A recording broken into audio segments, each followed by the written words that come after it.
The afternoon sun cast gentle shadows across the village green of St. Mary Mead, where the annual summer fete had transformed the peaceful common into a bustling tableau of English rural life.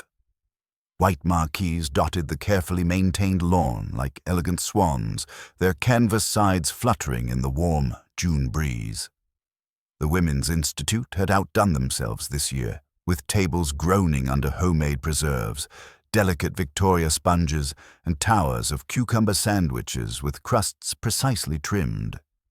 The brass band, positioned near the ancient oak tree, attempted a cheerful march while children darted between stalls and their mothers called after them with varying degrees of exasperation. Miss Jane Marple sat quietly on a wooden bench near the rose garden, her knitting needles clicking rhythmically as she worked on what appeared to be a pale blue baby's booty. To the casual observer, she seemed entirely absorbed in her handiwork, but her sharp eyes missed nothing of the social dynamics unfolding around her.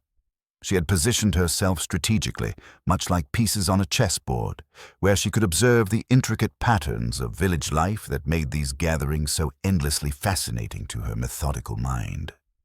Her attention was drawn repeatedly to a striking figure moving among the stalls, a woman wearing a remarkable yellow hat that caught the sunlight like a beacon. The hat was a wide-brimmed creation adorned with silk flowers, vibrant against the muted tones of the other fete-goers. The woman beneath it was perhaps 40, well-dressed in white, with dark hair fashionably styled, and an air of self-possession that suggested she was accustomed to being noticed. Miss Marple had not seen her before in St. Mary Mead, which in itself was noteworthy in a village where newcomers were as rare as they were thoroughly discussed. The woman in the yellow hat moved with purpose, engaging in brief conversations that seemed to leave subtle ripples of tension in their wake. Miss Marple observed Mrs. Bantry's quick frown as the stranger paused near the jam stall, swiftly replaced by a forced smile. Young Dr. Haydock, usually so affable, turned away rather abruptly when she approached. Colonel Melchett's wife seemed to grow pale when the woman introduced herself as Mrs. Armitage, and Miss Marple noted how several conversations died to whispers when that name was mentioned. The vicar, Leonard Clement, emerged from arranging the coconut shy, his usually placid demeanor showing signs of strain. His wife flitted nervously between the cake competition and flower arrangements, casting anxious glances toward Mrs. Armitage.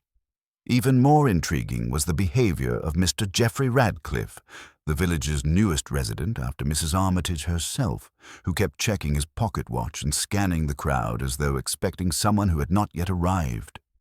Miss Marple's experienced eye catalogued these small tensions with the same methodical precision she applied to her knitting.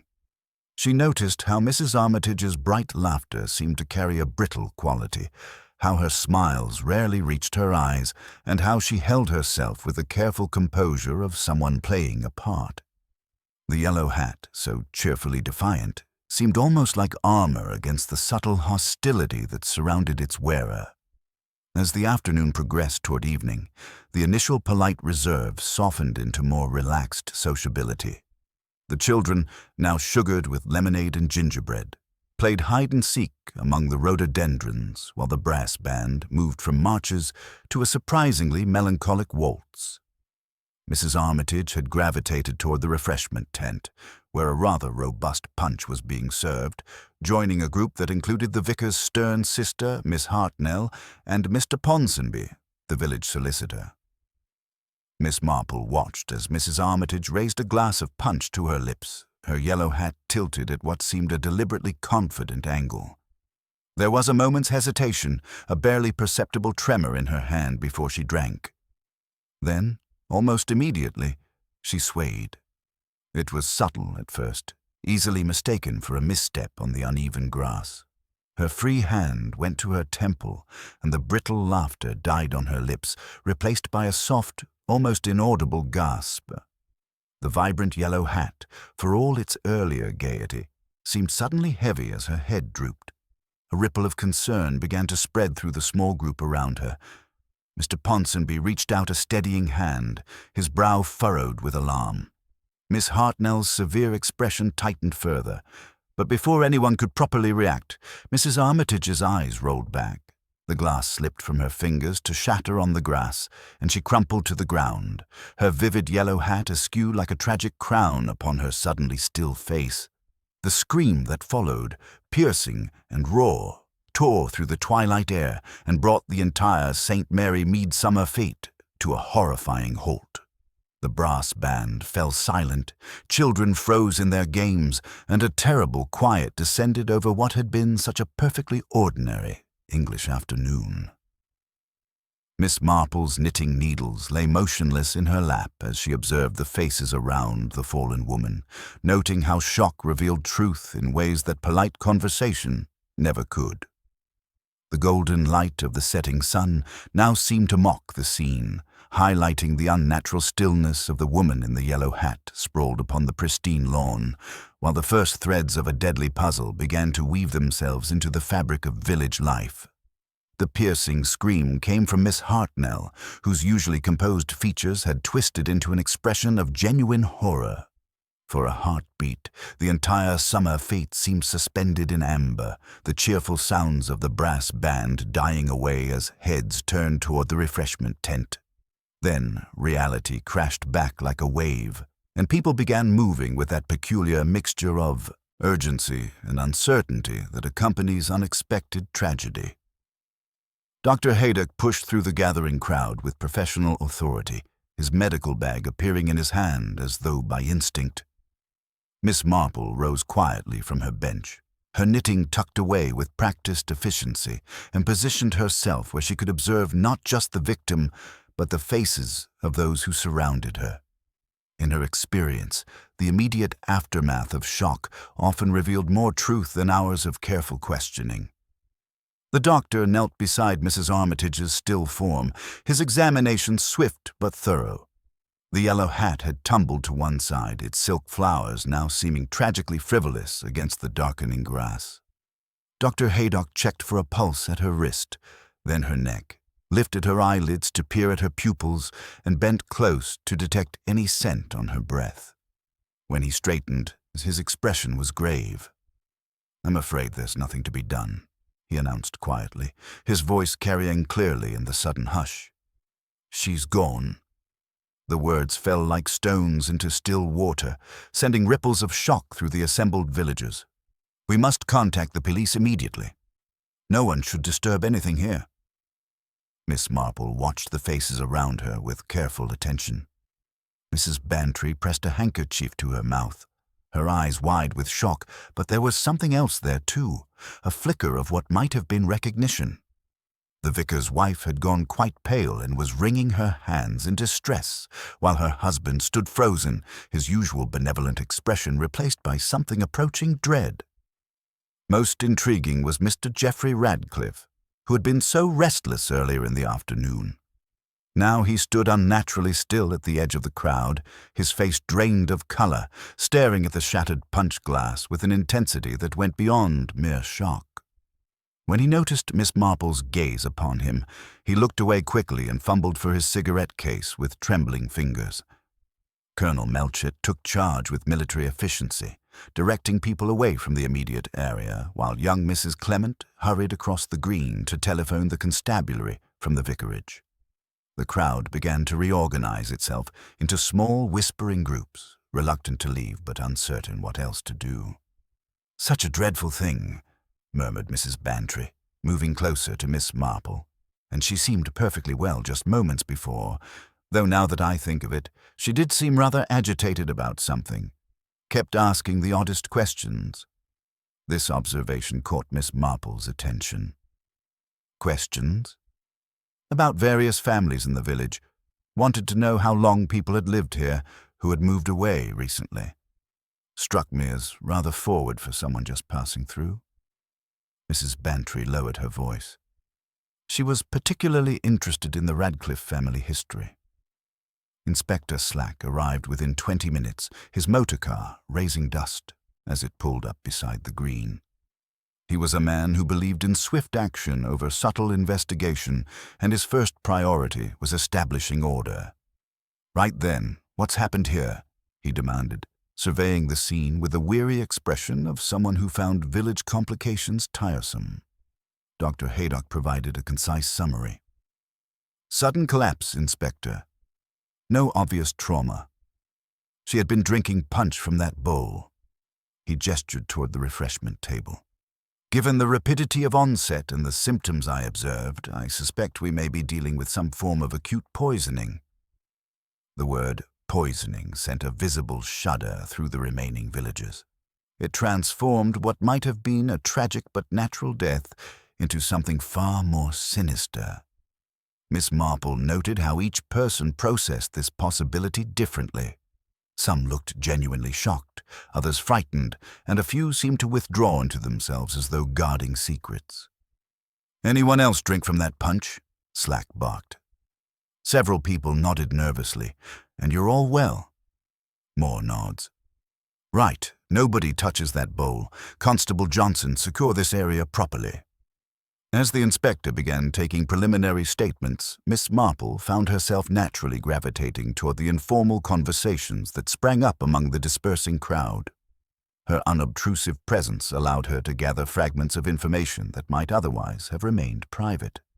She learned that Mrs. Armitage had arrived in St. Mary Mead only 3 days earlier, taking rooms at the Blue Boar Inn. She had claimed to be visiting for her health, yet had spent considerable time making inquiries about local families rather than resting. Most curious of all, she had asked specifically about Ravensbrook Cottage and whether the vicar would be making any special announcements. "Seemed to know more about us than we knew about her," observed Mrs. Price Ridley, the village's most reliable source of gossip.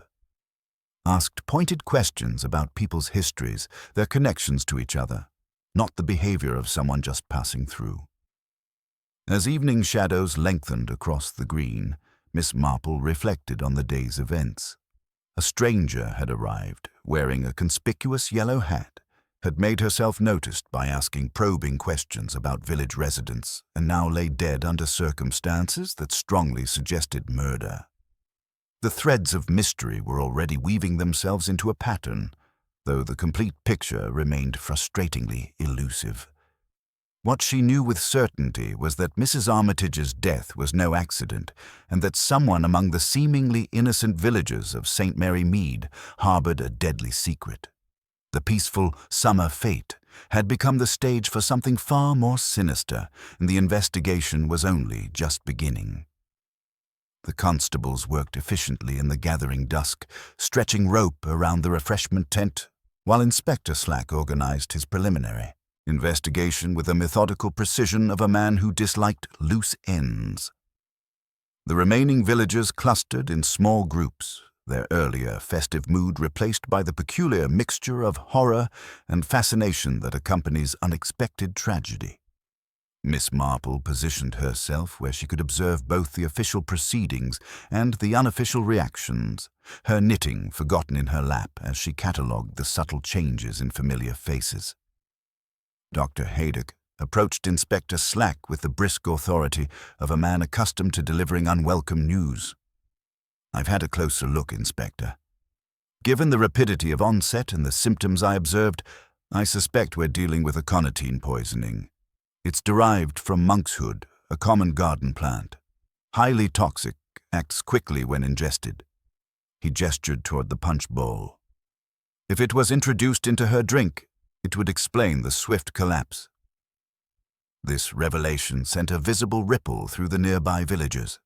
Miss Marple noted how Mrs. Bantry's hand flew to her throat, while the vicar's wife grew even paler. Most interesting was Mr. Radcliffe's reaction. He took an involuntary step backward, his cigarette forgotten between his fingers until the ash fell onto his jacket. "Monk's hood, you say?" Inspector Slack made careful notes. "Common plant, is it? Who here would know about such things?" Several hands rose hesitantly. Gardening was a serious pursuit in St. Mary Mead, and most residents could identify the tall blue spikes of monk's hood that graced many herbaceous borders. The plant's deadly properties were well known among experienced gardeners, though rarely discussed in polite conversation. As the inspector began taking formal statements, Constable Johnson made a discovery that caught Miss Marple's attention.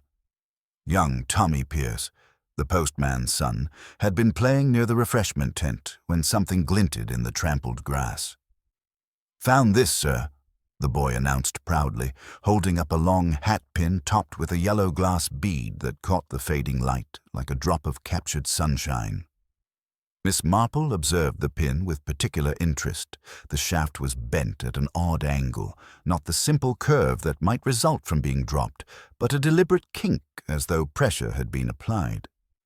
More intriguing still was the faint, bitter scent that clung to the metal near the decorative head, barely perceptible but unmistakably present to those who knew what to look for. Inspector Slack bagged the evidence with gloved hands, but not before Miss Marple had noted the way several villagers recoiled from its proximity. Mrs. Clement actually took a step backward, while Miss Hartnell's sharp features pinched with distaste. Only Mr. Ponsonby seemed genuinely puzzled by the discovery, his legal mind already working through the implications. The questioning moved to the vicarage drawing room, where Mrs. Clement had prepared tea with the automatic efficiency of a woman accustomed to crisis. Inspector Slack established his makeshift headquarters in the study, the vicar's theological volumes lending an air of moral weight to the proceedings. Miss Marple accepted a cup of tea she had no intention of drinking and settled herself in a corner where she could observe without appearing intrusive. Miss Hartnell's statement was characteristically precise. The woman introduced herself as Mrs. Armitage from London. She asked impertinent questions about local families, their histories, how long they'd lived here. I told her such inquiries were hardly appropriate for casual conversation. Her voice carried the sharp disapproval of someone whose sense of propriety had been offended. Mrs. Bantry provided more revealing details. She was particularly interested in Ravensbrook Cottage, asked who had lived there when they'd moved away, whether there had been any family connections to other village residents, seemed to know more about our affairs than a stranger should. She paused, glancing nervously at the vicar. She mentioned something about arrangements that weren't entirely proper, families that had left under difficult circumstances. The vicar's discomfort was palpable. When pressed by Inspector Slack, he reluctantly confirmed that Mrs. Armitage had approached him about parish records. She claimed to be researching family history, but her questions were oddly specific. She wanted information about baptisms and marriages from 1911, particularly any records involving the Pemberton family and Ravensbrook Cottage. Miss Marple's memory stirred at the mention of that year. She recalled whispered conversations, a young woman who had left the village suddenly, and the way certain names had been carefully avoided in polite society. The threads of an old scandal were beginning to weave themselves into the present tragedy. Mr. Radcliffe's interview proved most illuminating, though perhaps not in ways he intended. His account of meeting Mrs. Armitage was carefully neutral, but Miss Marple observed the way his hands trembled as he spoke, the defensive set of his shoulders when questioned about his lease of Ravensbrook Cottage. "It's convenient and reasonably priced," he insisted. "I needed somewhere quiet to work. I had no idea it might have any particular significance." Yet something in his manner suggested otherwise. When Inspector Slack mentioned the 1911 records, Radcliffe's composure slipped momentarily, revealing a flash of what might have been recognition or fear. He recovered quickly, but Miss Marple had seen enough to confirm her growing suspicions about the connections between past and present. As the evening wore on and statements were completed, Miss Marple reflected on the emerging pattern. A woman using a false identity had come to St. Mary Mead seeking information about events from 30 years past. She had been poisoned with a substance readily available in village gardens, using a method that suggested both botanical knowledge and careful planning. The bent hatpin with its bitter scent spoke of deliberate preparation rather than impulsive action. Most significantly, the reactions of the villagers revealed layers of knowledge and emotion that went far beyond normal shock at unexpected death. Someone among these seemingly ordinary people harbored secrets worth killing for, and Miss Marple was beginning to understand that the woman in the yellow hat had died not for who she was, but for what she had discovered about who they used to be. The morning after the summer fete dawned gray and subdued, as though the very sky reflected the somber mood that had settled over St. Mary Mead. The village green, still cordoned off with police rope, looked forlorn in the pale light, the abandoned stalls and scattered bunting serving as melancholy reminders of the festivities so rudely interrupted. Miss Marple, rising early as was her custom, observed from her cottage window how the normal rhythms of village life had been subtly altered by tragedy. Inspector Slack arrived at the vicarage promptly at 8 o'clock, his methodical nature demanding an early start to what promised to be a complex investigation. Miss Marple, ostensibly tending to her roses despite the threatening clouds, positioned herself where she could observe the comings and goings with her usual unobtrusive efficiency. She noted the grim set of the inspector's shoulders as he emerged from his motor car, and the way Dr. Haydock hurried to meet him with what appeared to be urgent news. The first significant development came within the hour, spreading through the village with the peculiar efficiency that only small communities possess. Mrs. Armitage, the woman in the yellow hat, was not Mrs. Armitage at all. Her true identity, as revealed by documents found in her room at the Blue Boar, was Elena Pemberton, a name that caused sharp intakes of breath among the older residents who remembered the scandal of 1911. Miss Marple made her way to the post office, where Mrs. Brace served as the unofficial repository of village memory. "Elena Pemberton," the elderly postmistress repeated, shaking her head with the satisfaction of someone whose suspicions had been vindicated. "I thought there was something familiar about her, despite that fancy hat. She was barely 17 when she left St. Mary Mead after that unfortunate business with the young man from the bank." The scandal, as Mrs. Brace related it with careful attention to propriety, had involved a clandestine relationship, an unplanned pregnancy, and a hasty departure from the village in the autumn of 1911. Her aunt owned Ravensbrook Cottage then, left it to charity when she died, or so we were told. But there were always whispers about a will that was never properly proved, property that should have gone to Elena if she could be found. This revelation cast the previous day's events in an entirely different light. Elena Pemberton had not been a casual visitor making idle inquiries, but a woman returning after 30 years to claim what she believed was rightfully hers. Her pointed questions about Ravensbrook Cottage and the parish records suddenly made perfect sense, as did the nervous reactions of certain villagers who might have preferred the past to remain undisturbed. Inspector Slack's examination of Elena's belongings at the Blue Boar proved illuminating. Among her possessions was a leather notebook filled with meticulous lists.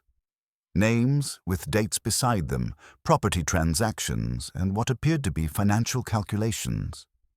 Most revealing were entries such as RC lease irregular, check original deed 1895, and who sponsored apprenticeship of boy from poorhouse. The handwriting was precise and determined, suggesting a woman who had spent years building a case for her inheritance claim. More intriguing still was a collection of letters tied with green ribbon, correspondence that painted a picture of Elena maintaining contact with certain villagers over the decades.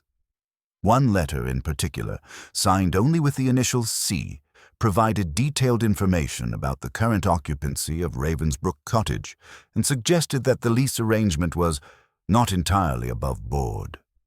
Someone in St. Mary Mead had been feeding Elena intelligence for years, preparing for her eventual return. Miss Marple absorbed these revelations with her characteristic quiet attention, but found herself increasingly troubled by certain inconsistencies. The bent hat pin with its bitter scent suggested a more intimate application of poison than simply contaminating the punch bowl. The yellow glass bead, as she had noted the previous evening, did not quite match the warm straw color of Elena's hat, implying the pin had not originally belonged to the victim. As the morning progressed, Inspector Slack's focus inevitably settled on Mr. Geoffrey Radcliffe, The man's obvious distress, his tenancy of the disputed cottage, and his evasive answers to questions about the property's history made him the logical suspect. When confronted with Elena's notebook and its damning references to irregular lease arrangements, Radcliffe's composure cracked entirely. "I had no idea about any inheritance claim," he insisted, his hands trembling as he lit another cigarette. "I simply needed somewhere quiet to work. The lease was arranged through proper legal channels." Yet his protestations rang hollow when faced with Elena's methodical documentation of irregularities in the property transfer. By afternoon, Inspector Slack had gathered sufficient evidence to make an arrest. The motive was clear. Radcliffe stood to lose his home if Elena's inheritance claim proved successful. The means were readily available in any village garden, monkshood being a common ornamental plant. The opportunity had presented itself at the summer fete, where the confusion of the crowd provided cover for the crime. Yet Miss Marple found herself oddly unsatisfied with this apparently neat solution.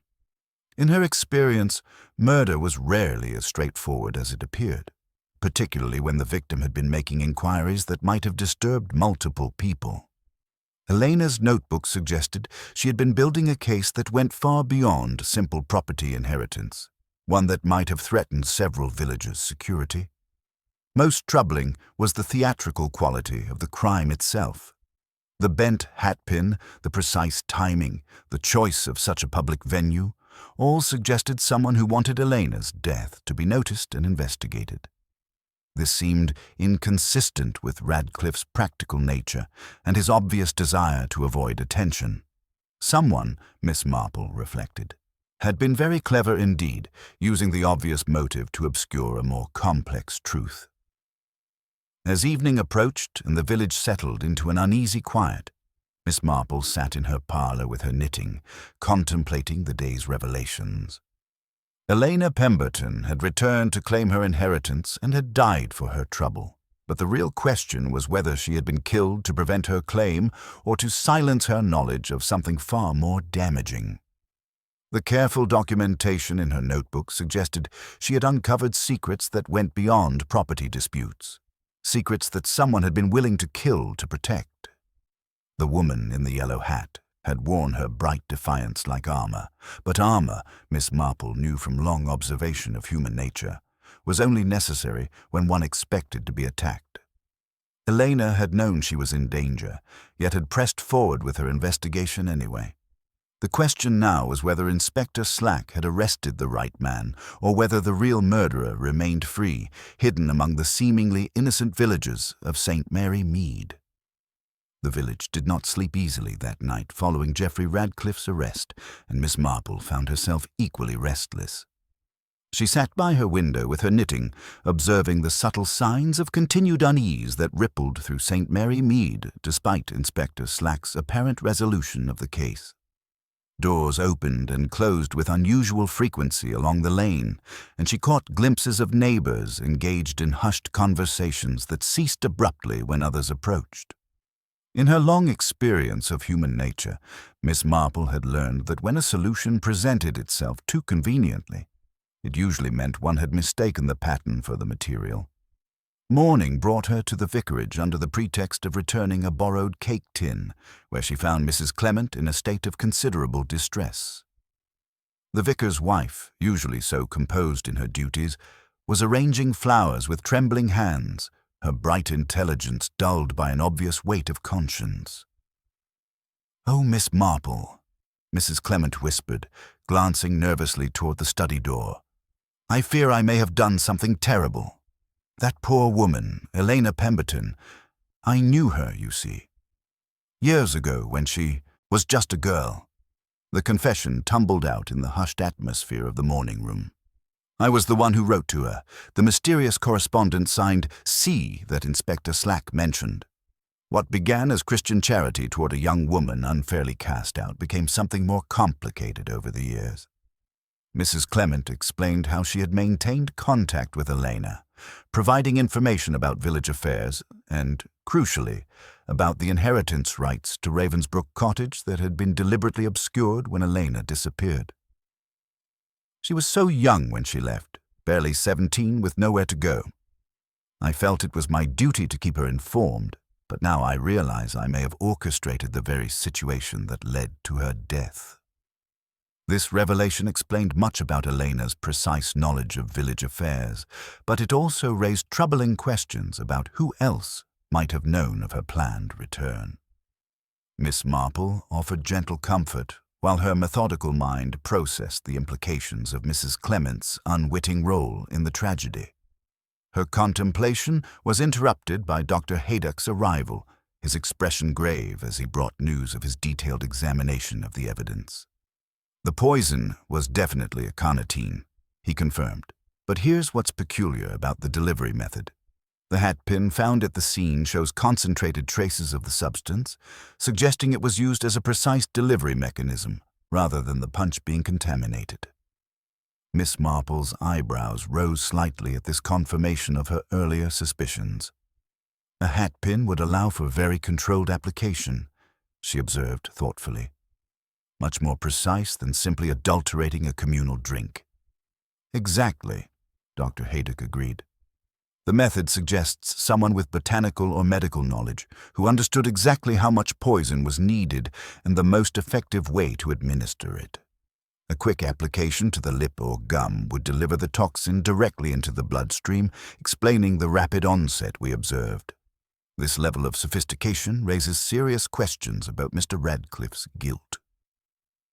Obtaining permission to examine Elena's belongings at the Blue Boar required little persuasion. Mrs. Cray, the innkeeper, was eager to have the disturbing reminders removed from her establishment. As Miss Marple carefully examined the contents of Elena's room, her attention was drawn immediately to the hat box containing the famous yellow hat. She was quite particular about her hatpins, Mrs. Cray mentioned as Miss Marple lifted the hat with careful hands. Wore 2 proper pins in a little felt case, dark ones with mother-of-pearl tops. Said the yellow hat took them better because they didn't show against the straw. Miss Marple examined the hat's crown, noting 2 small, neat punctures where the pins would have been anchored. Mother-of-pearl, you said. Not glass? Indeed, Miss Marple. I noticed because I admired them particularly. Never saw her with anything that had a yellow glass bead like that thing they found by the refreshment tent. This discovery sent a chill of understanding through Miss Marple's methodical mind. The yellow-headed pin found at the scene had been deliberately planted, designed to appear as though it had fallen from Elena's hat during her collapse. Someone had gone to considerable trouble to create false evidence while concealing the real murder weapon. The implications were staggering. Not only had Elena been murdered with calculated precision, but her killer had anticipated the investigation and prepared accordingly. The bent shaft of the planted pin, the bitter scent that clung to it, the theatrical timing of the crime, all spoke to a mind that planned several moves ahead, like a chess master anticipating an opponent's strategy.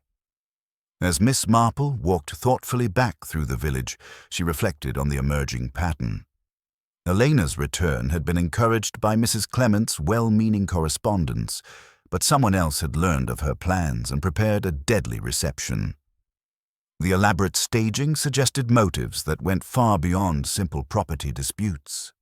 The killer possessed not only the knowledge to commit murder, but the cunning to manipulate the subsequent investigation.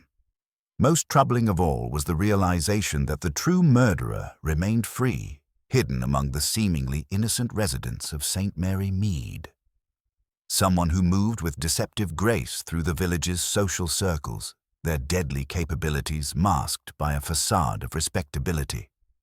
The woman in the yellow hat had died not just for what she might claim, but for secrets she had uncovered about the hidden connections that bound the community together. As evening approached, Miss Marple settled in her parlor with her knitting, her sharp mind working through the complex web of relationships, lies, and long-buried scandals that had culminated in murder. The real investigation, she realized, was only just beginning, and somewhere in the peaceful lanes of St. Mary Mead, a killer was congratulating themselves on a crime that had nearly achieved the perfect deception.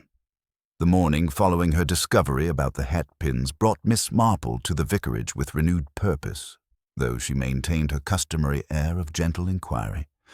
Inspector Slack, she found, was already grappling with the implications of her previous observations, his methodical nature demanding he revisit evidence that no longer fitted his neat conclusions. Mrs. Cray at the Blue Boar confirms it, he admitted grudgingly when Miss Marple inquired about the hat pin investigation. The victim's actual pins were dark with mother-of-pearl tops, kept in a felt case that's now empty. The yellow-headed pin was planted, no question. His frustration was evident as he contemplated the deliberate misdirection. Someone wanted us to find that pin, wanted us to think it fell from her hat during the collapse. Dr. Haydock's arrival with additional test results further complicated the picture. No trace of aconitine in the punch bowl, ladle, or any of the serving implements, he reported. The poison was delivered directly, most likely through a precise application to the victim's lip or gum. The yellow pin shows concentrated traces, but given what we now know about its provenance, it was contaminated after the fact to support the deception. Miss Marple absorbed this information, while her sharp eyes noted the subtle changes in the vicar's demeanor. Mr. Clement seemed increasingly distressed, his usual composure cracking under the weight of secrets that were slowly coming to light. When she gently inquired about the parish registers, his reaction confirmed her growing suspicions. "I discovered something rather disturbing yesterday evening," he confessed, leading her to the vestry where the great leather-bound volume lay open. "The page covering autumn 1911 has been tampered with. Not torn, but carefully removed and replaced. The stitching is newer here, and there's a peculiar powder residue caught in the binding." Miss Marple examined the evidence with her magnifying glass, noting the telltale traces of orris root powder that clung to the altered page. It was a detail that spoke of careful gloves and meticulous habits, the sort of fastidious attention to propriety that characterized certain members of the village's social hierarchy. The morning's revelations took on even greater significance when news arrived of a fire in London that had conveniently destroyed the solicitor's records relating to Ravensbrook Cottage. Mrs. Brace at the post office tearfully reported the telegram from her nephew, though Miss Marple noted the timing suggested the fire had occurred during the night hours when such establishments would be unattended. Mr. Ponsonby's reaction to this news proved most illuminating.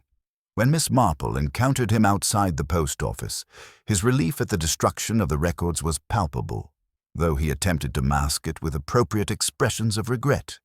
His hands trembled slightly as he fumbled with his pipe, and his usual smooth composure showed distinct cracks. "Such a coincidence," Miss Marple observed mildly, "that records which might have supported Miss Pemberton's claim should be destroyed just now." "Indeed," Ponsonby replied, too quickly. "Though I suppose it simplifies matters, doesn't it? With Mr. Radcliffe in custody and the evidence destroyed, the whole unfortunate business can be put to rest." This conversation, combined with her observations at his office, where she had noted a locked box labeled Ravensbrook Trust and blotting paper stained with violet ink, began to paint a picture of systematic deception that went far beyond simple property disputes. Her investigation took on new dimensions when she visited Miss Hartnell's immaculate garden, where the monk's hood border showed clear signs of recent harvesting. 3 stalks had been cut with surgical precision, their absence carefully disguised among the remaining plants. Miss Hartnell's greeting was cordial but strained, her usual sharp confidence tempered by an underlying tension. "I trust this dreadful business will be concluded soon," Miss Hartnell remarked, her gloved hands never still as she adjusted already perfect flower arrangements. "The village needs to return to normal. Some secrets are better left buried, particularly when innocent people might suffer for past indiscretions." The reference to past indiscretions led Miss Marple back to Mrs. Clement, whose guilt over her correspondence with Elena had made her unexpectedly forthcoming about the original scandal. "It wasn't just Elena who left St. Mary Mead in 1911, she revealed. "There was a young man from the bank, Arthur Finch, who was engaged to Eleanor Ponsonby. When Elena's condition became apparent, he left rather suddenly. Eleanor married him anyway, despite the scandal, though they moved away shortly after. The pieces began to form a clearer pattern in Miss Marple's methodical mind. Elena Pemberton had returned not merely to claim property, but to uncover the truth about her child, born shortly after her departure from the village. The carefully altered parish records suggested someone had been systematically obscuring the trail of that child's fate, while the Ravensbrook Trust box in Ponsonby's office implied ongoing financial arrangements that might relate to the child's care. Most significantly, if Eleanor Ponsonby had been Mr. Ponsonby's aunt, as village genealogy suggested, then Elena's investigation threatened not just old reputations, but current ones.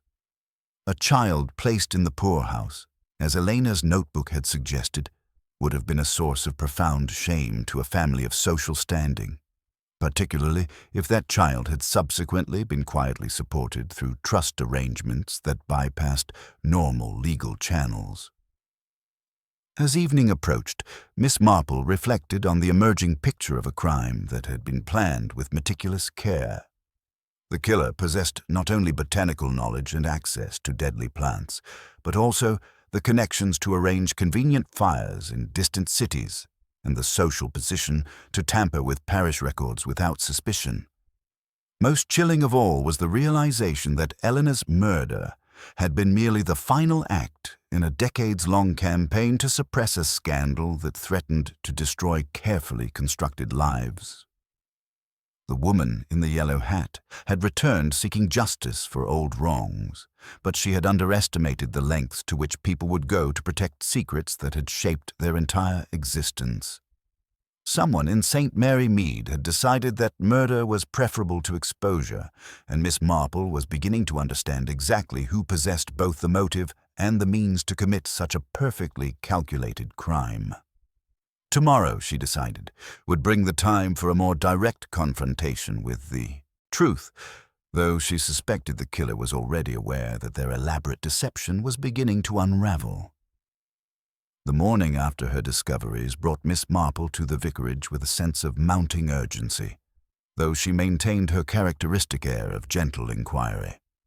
The village seemed to hold its breath in the pale dawn light, as though the very stones sensed that secrets long buried were stirring beneath the surface of respectability. Her arrival coincided with a scene of considerable distress. Inspector Slack's motor car stood outside the vicarage, and through the open door she could hear the agitated voice of Mr. Clement speaking in tones of barely controlled dismay. Mrs. Clement met her at the threshold, her face pale with a mixture of shock and something that might have been relief. "Oh, Miss Marple," she whispered, drawing her quickly inside. "The most dreadful thing has happened. Someone broke into the vestry during the night. The parish register, that page from 1911 that had been tampered with.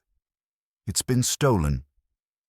The theft represented a new level of desperation that sent a chill through Miss Marple's methodical mind. Someone was systematically destroying evidence, and their growing boldness suggested they felt increasingly cornered by the investigation. Inspector Slack emerged from the vestry, his expression grim as he examined the jimmied window and the precise cuts where the page had been removed.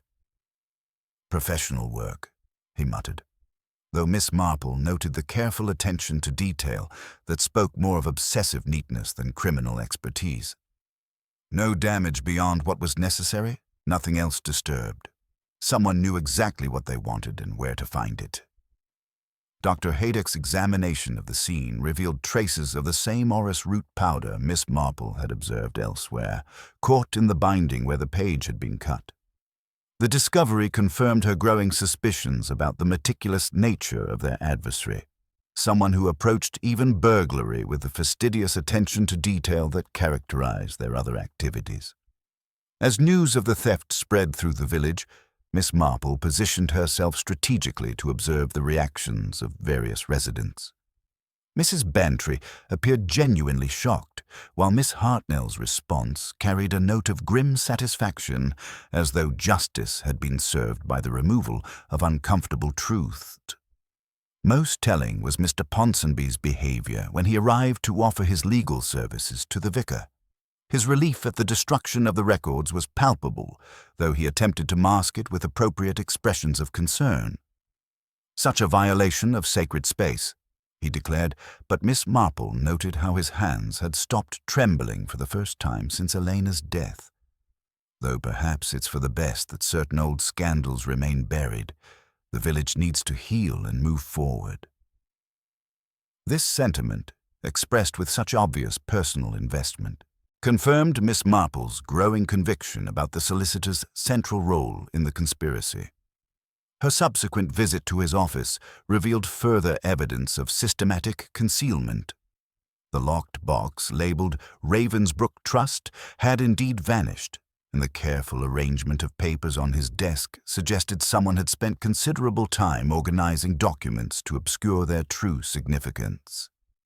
Her investigation took on new dimensions when she encountered Geoffrey Radcliffe walking slowly through the village, his recent release from custody having left him shaken but oddly relieved. His gratitude toward Miss Marple was evident, though she sensed he harbored secrets of his own about his connection to the deceased woman. "She wrote to me," he admitted quietly when Miss Marple gently inquired about his relationship with Elena. "Not recently, but over the years. Always brief notes, never signed. But I knew they came from someone who cared about my welfare. When I learned her identity, I realized she might have been the mysterious benefactor who arranged my apprenticeship and helped secure the cottage lease." This revelation added another layer to the complex web of relationships surrounding Elena's return.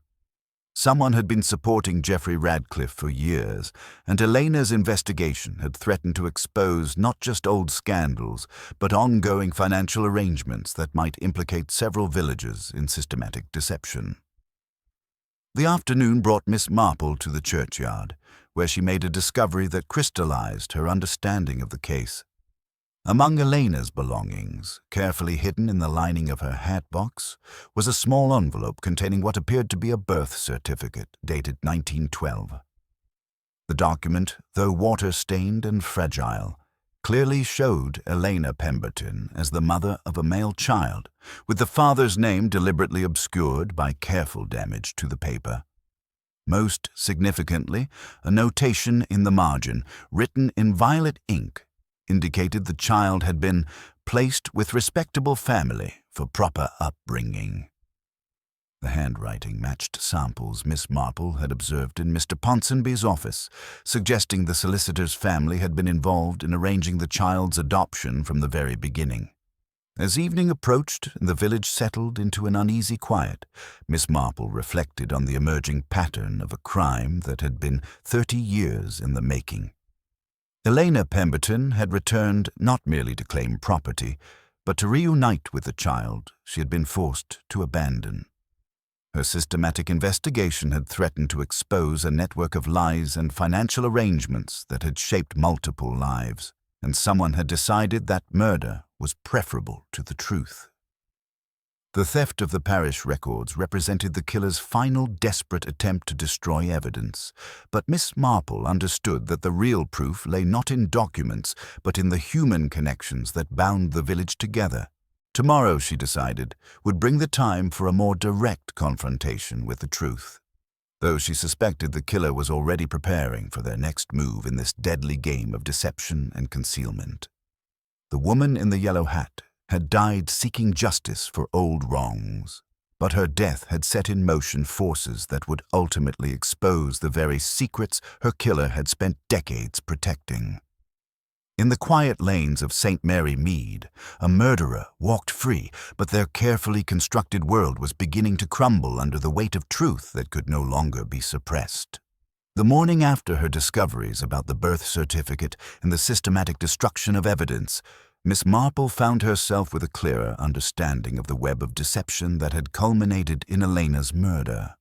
The pale dawn light filtering through her cottage windows seemed to illuminate not just the familiar lanes of St. Mary Mead, but the darker patterns of human behavior that lay beneath the village's respectable surface. Her methodical mind had spent the sleepless hours arranging the pieces of the puzzle, and she now understood that a direct confrontation was necessary to confirm her suspicions, not an accusation which could be easily deflected by someone of legal training, but a careful psychological test that would reveal the truth through reaction rather than confession.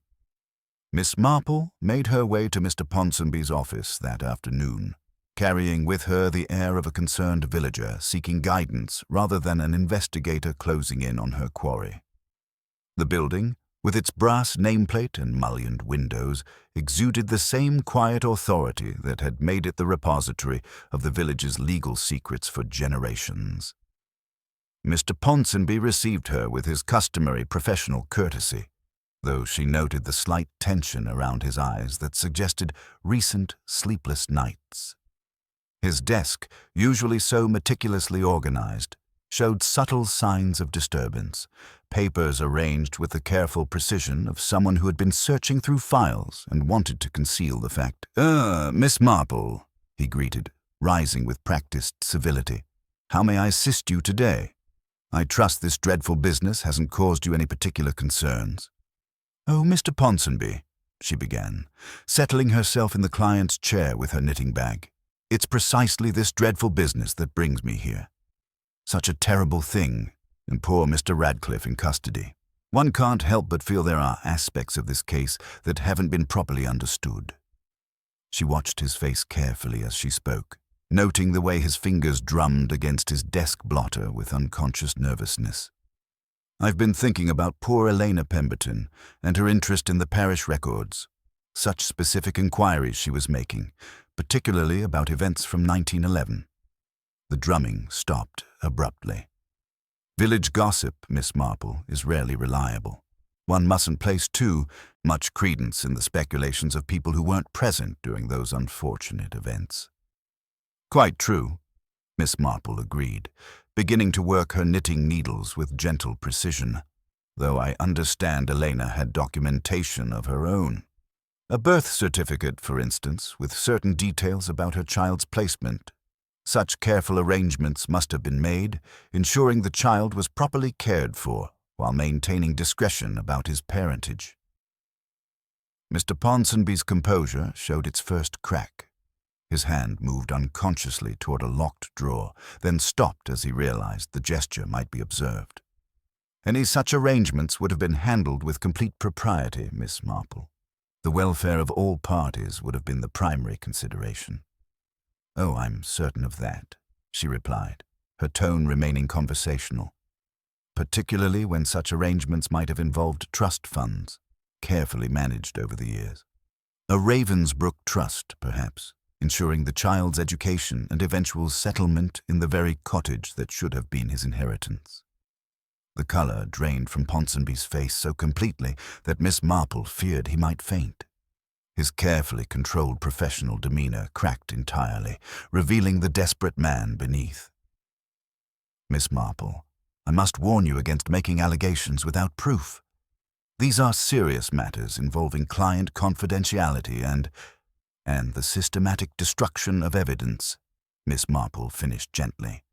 "The altered parish records, the convenient fire in London, the careful management of information over 3 decades. Someone has been very thorough in protecting secrets, Mr. Ponsonby. The question is whether those secrets were worth committing murder to preserve." He rose abruptly from his chair, his hands trembling as he gripped the edge of his desk. "You don't understand the complexities involved, the damage that could be done to innocent people if certain information became public. Sometimes discretion serves a higher purpose than truth." "And sometimes," Miss Marple observed, gathering her knitting with unhurried grace, "the effort to preserve discretion leads to far greater harm than the original indiscretion ever could have caused. Elena Pemberton died because someone believed their reputation was more valuable than her life." She rose to leave, but paused at the door to deliver her final observation. "You know, Mr. Ponsonby, in my experience, when someone goes to such extraordinary lengths to conceal the truth, it's usually because they know that truth would destroy everything they've built their life upon. The question now is whether that destruction was worth a woman's life." As she walked back through the village in the gathering dusk, Miss Marple reflected on the psychological test she had just conducted. Ponsonby's reactions had confirmed her suspicions about his central role in the conspiracy, but they had also revealed something else, the desperate fear of a man who knew his carefully constructed world was crumbling around him. The birth certificate, hidden in Eleanor's hat box, had been the key to understanding the true scope of the deception. Geoffrey Radcliffe was indeed Elena's son, placed with a respectable family through arrangements that had enriched the Ponsonby firm while keeping mother and child forever separated. The trust that had supported Geoffrey's education and secured his tenancy of Ravensbrook Cottage had been funded by Elena's own money, administered by the very man who had conspired to keep her in exile. Most chilling of all was the realization that Elena's murder had been planned not in desperation, but in cold calculation. Someone had understood exactly what her return would mean, had prepared for it with meticulous attention to detail, and had executed a plan that would have succeeded but for the small inconsistencies that revealed the killer's true nature. As she settled into her parlor that evening, Miss Marple understood that tomorrow would bring the final confrontation. The psychological pressure she had applied would force the killer to make a move, and when they did, she would be ready. The woman in the yellow hat would have her justice, and the long-buried secrets of St. Mary Mead would finally see the light of truth.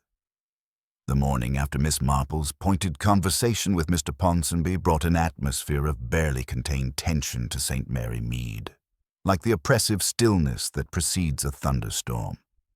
She had observed from her cottage window the unusual activity at the solicitor's office, where lights had burned well past midnight, and the silhouette of a pacing figure had been visible against the drawn curtains. Her psychological pressure had achieved its intended effect, and she sensed that the careful facade of respectability was beginning to crack under the weight of impending exposure. Dr. Haydock's arrival at her door shortly after breakfast confirmed her expectations, though not in the manner she had anticipated. His usually composed demeanor showed signs of genuine concern as he reported the night's disturbing developments at the solicitor's office.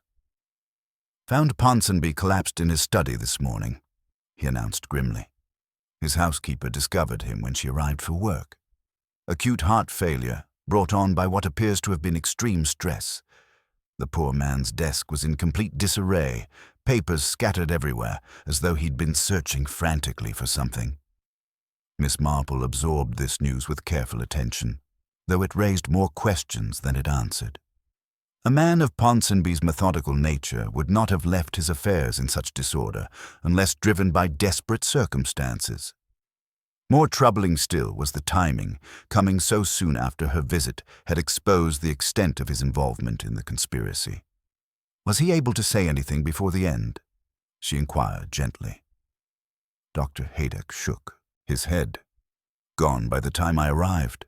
But his housekeeper mentioned he'd been muttering about protecting the innocent and sins of omission. Seemed quite agitated about some papers that were missing from his safe." This revelation confirmed Miss Marple's growing suspicion that Ponsonby's death, while perhaps natural, had been precipitated by knowledge of a far more serious crime.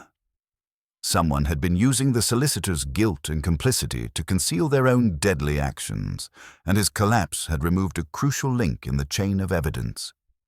Her contemplation was interrupted by Mrs. Clement's arrival, her face pale with distress and clutching a folded paper with trembling hands. "Miss Marple, I've received the most disturbing communication.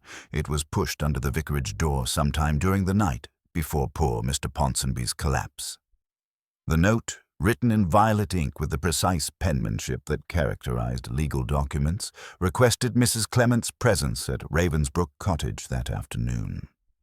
The message claimed that Ponsonby had discovered crucial evidence about Eleanor's murder that would clear Geoffrey Radcliffe completely, but that he dared not trust it to official channels due to the involvement of someone in a position of authority.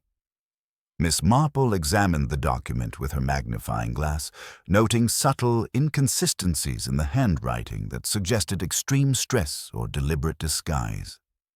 The violet ink matched samples from Ponsonby's office, but the paper bore a faint scent of orris root powder that she had learned to associate with a different hand entirely. "Mrs. Clement," she said gently but firmly, "I believe this note was not written by Mr. Ponsonby, despite appearances. Someone is using his death to lure you into a situation where they can control the narrative one final time." The afternoon found Miss Marple positioning herself strategically near Ravensbrook Cottage, having persuaded Inspector Slack to maintain discreet surveillance while Mrs. Clement kept the appointment. Her years of observing human nature had taught her that desperate people often revealed their true character when they believed themselves unobserved, and she suspected the afternoon would provide crucial insights into the killer's identity. As Mrs. Clement approached the cottage, Miss Marple noted signs that confirmed her worst fears. The garden showed evidence of recent disturbance, with freshly turned earth near the Monk's Hood border and scattered gardening tools, suggesting hasty preparation. Most telling was the thin trail of smoke rising from the cottage chimney, indicating someone was indeed inside, waiting. The door opened before Mrs. Clement could knock, revealing not the expected figure, but Miss Hartnell, her usually immaculate appearance showing signs of distress and her sharp features set in lines of grim determination. In her gloved hands, she held what appeared to be gardening shears, their blades gleaming with a fresh coating of some bitter-smelling substance. "Miss Hartnell," Mrs. Clement gasped, stepping backward in genuine shock. "What are you doing here? I was expecting to meet with Mr. Ponsonby about evidence regarding Elena's murder." "Poor Mr. Ponsonby," Miss Hartnell replied, her voice carrying the same crisp authority she had always used to organize village committees and charitable endeavors. "He was so distressed about the investigation, so certain that his reputation would be destroyed by association with old scandals. I'm afraid the strain proved too much for his heart when I explained how his carelessness was threatening to expose secrets that have been carefully protected for 30 years. From her concealed position, Miss Marple observed the scene with mounting understanding. The pieces of the puzzle were finally falling into their proper places, revealing a pattern of deception that had used Ponsonby's guilt as a shield for far more calculated crimes. Miss Hartnell's presence at the cottage, her possession of freshly prepared poison, and her casual admission of involvement in Ponsonby's death confirmed the suspicions that had been growing throughout the investigation. The woman who had organized village life with such meticulous efficiency had applied the same methodical approach to murder, using her position of respectability to move freely through the community while systematically eliminating threats to secrets she had spent decades protecting. The yellow hat that had so conspicuously marked Elena's presence had been matched by the invisible authority that allowed Miss Hartnell to approach her victim without suspicion, to apply poison with the precision of someone accustomed to handling dangerous garden chemicals, and to manipulate the subsequent investigation through her position as a pillar of village society. As Inspector Slack's men moved quietly into position around the cottage, Miss Marple reflected that tomorrow would bring the final confrontation and the complete revelation of how a woman's quest for justice had been met with a killer's determination to preserve the carefully constructed lies that had shaped an entire community's understanding of itself. The cottage garden held its breath as Miss Hartnell stood framed in the doorway, her usually immaculate appearance showing the first cracks of desperation. The gardening shears in her gloved hands caught the late afternoon light, their freshly sharpened blades gleaming with a bitter-smelling substance that made Mrs. Clement instinctively step backward. "You should not have come alone, Mrs. Clement," Miss Hartnell said, her voice maintaining its familiar tone of crisp authority despite the deadly circumstances, "though perhaps it is fitting that you should witness the conclusion of what your misguided correspondence set in motion." Miss Marple emerged quietly from her concealed position, her gentle presence somehow filling the small garden with an air of inexorable justice. Inspector Slack and his constables moved into position behind her, their careful approach suggesting they had heard enough to understand the gravity of the situation. "Miss Hartnell," Miss Marple said softly, "I believe the time has come for complete honesty. The elaborate deception you have maintained for 30 years, is finally at an end. For a moment, the two women regarded each other across the cottage threshold, representatives of different approaches to village life and moral authority. Miss Hartnell's composure, built on decades of rigid self-control, began to show hairline fractures under Miss Marple's steady gaze. "You don't understand the complexities involved," Miss Hartnell replied, though her voice lacked its usual conviction. "Some secrets serve a higher purpose than truth. The stability of this community, the protection of innocent people, these considerations must sometimes outweigh individual desires for recognition or justice." Miss Marple stepped closer, her knitting bag tucked securely under her arm. "I understand perfectly, Miss Hartnell. I understand how a young woman's heart, broken by betrayal in 1911, could transform itself into something harder and more calculating. Eleanor Ponsonby was your sister, wasn't she? The woman engaged to Arthur Finch when Elena Pemberton's scandal destroyed those wedding plans. The name hit its target with devastating precision." Miss Hartnell's carefully maintained mask slipped for just an instant, revealing the pain and rage that had festered beneath 30 years of respectability. "Eleanor died of shame," Miss Hartnell whispered, her voice carrying the weight of long-suppressed emotion. "She couldn't bear the humiliation, the whispers, the knowledge that everyone knew her fiancé had been seduced by that Pemberton girl. She took her own life rather than face the disgrace." Miss Marple nodded with gentle understanding. "And you, as her devoted sister, took on the responsibility of managing the aftermath. You worked with Mr. Ponsonby to arrange Elena's exile, to place her child with a suitable family, and to ensure that the scandal was buried along with your sister's reputation. The trust arrangements that supported Geoffrey Radcliffe's education and eventual tenancy of Ravensbrook Cottage, these were your doing, weren't they?" "Someone had to take charge," Miss Hartnell replied, her composure returning as she fell back into familiar patterns of justification. "Mr. Ponsonby was too weak, too guilty about his nephew's behavior to make proper decisions. I saw to it that the boy was well cared for while maintaining appropriate discretion about his parentage. Elena received her monthly allowance and remained safely in London. Everyone benefited from the arrangement." Inspector Slack stepped forward, his notebook ready. "Until Elena decided to return and claim her inheritance. That threatened to expose everything, didn't it?" Miss Hartnell's grip tightened on the shears. "That woman should have been grateful for the generous provision that had been made for her. Instead, she came back making demands, asking questions, threatening to destroy lives that had been carefully rebuilt after her original selfishness. She had to be stopped." Miss Marple's voice remained gentle but implacable. "You harvested the monkshood from your own garden, knowing its deadly properties from years of careful cultivation. You prepared the aconitine extract with the precision of someone who understood exactly what dosage would be required. At the summer fete, you approached Elena while she stood near the refreshment tent, ostensibly to adjust her striking yellow hat that had caught everyone's attention. The methodical reconstruction continued, each detail falling into place with the inevitability of a completed puzzle. You applied the poison directly to her lip with a hat pin, not one of her own mother-of-pearl pins, but one you had prepared specifically for the purpose, with a yellow glass bead that would seem to match her hat. The bent shaft and bitter scent were deliberate touches, designed to make the pin appear to have fallen during her collapse, while providing false evidence of the delivery method. Mrs. Clement found her voice at last. "But Mr. Ponsonby's death, surely that was natural." Miss Hartnell's laugh carried a bitter edge. Poor Mr. Ponsonby.